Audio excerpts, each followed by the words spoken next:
Hey everyone, CrashLove 37 here. The PlayStation Experience recently happened and they showed off a bunch of games that I don't really care about, but there was one game that made me lose my fucking mind. That was Marvel vs. Capcom Infinite. So I've been playing Marvel vs. Capcom since it came out, which was, let me just check over here, click this button, and yeah, 1998. So I had the first one and the second one for Dreamcast. I had the third one and Ultimate 3 for 360. And I am going to buy Infinite for the PS4. So the whole Marvel and Capcom thing really started in like the early mid 90s when Capcom was making Marvel games such as Marvel Superheroes, the something, Infinity something.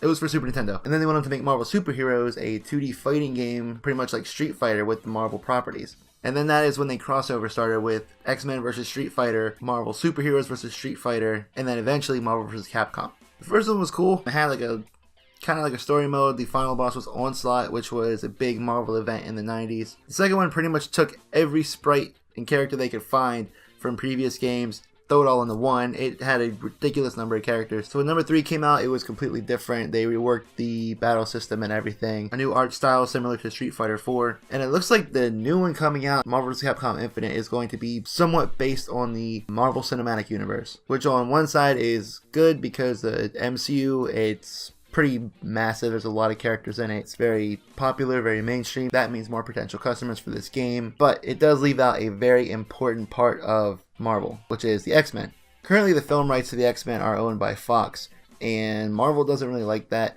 They're doing everything that they can to essentially kill the X-Men and the Fantastic Four in their comics, which doesn't make a whole lot of sense to me because Wolverine is probably their most popular character, if not next to Spider-Man, who is owned by Sony. Really, the two icons from the series that, I feel are Ryu from Capcom and Wolverine from Marvel. And if they take out the X-Men, they take out Wolverine, they take out Deadpool, Storm's been there forever, Cyclops. There's a lot of characters that they really shouldn't get rid of just for the sake of being petty. So far, we have confirmed on the Capcom side, we have Ryu, Morgan, and Mega Man X. Finally doing something with Mega Man. He wasn't in Marvel vs. Capcom 3, and as far as I know, X hasn't been in any of them. And then on the Marvel side, we have revealed so far Iron Man, obviously, Captain America, obviously again, and Captain Marvel, which is kind of surprising because, to my knowledge, Captain Marvel is not an immensely popular character, especially next to like Captain America, Wolverine, Spider-Man. But it does make sense for her to be revealed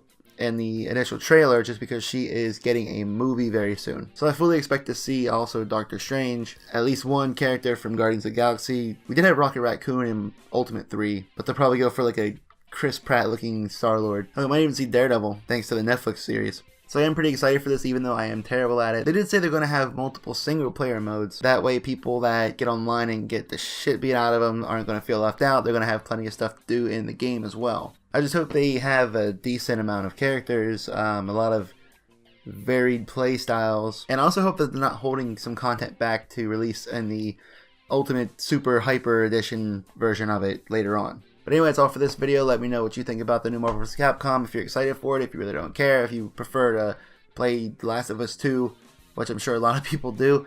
I've never played it. But let me know in the comments, and we'll see you next time.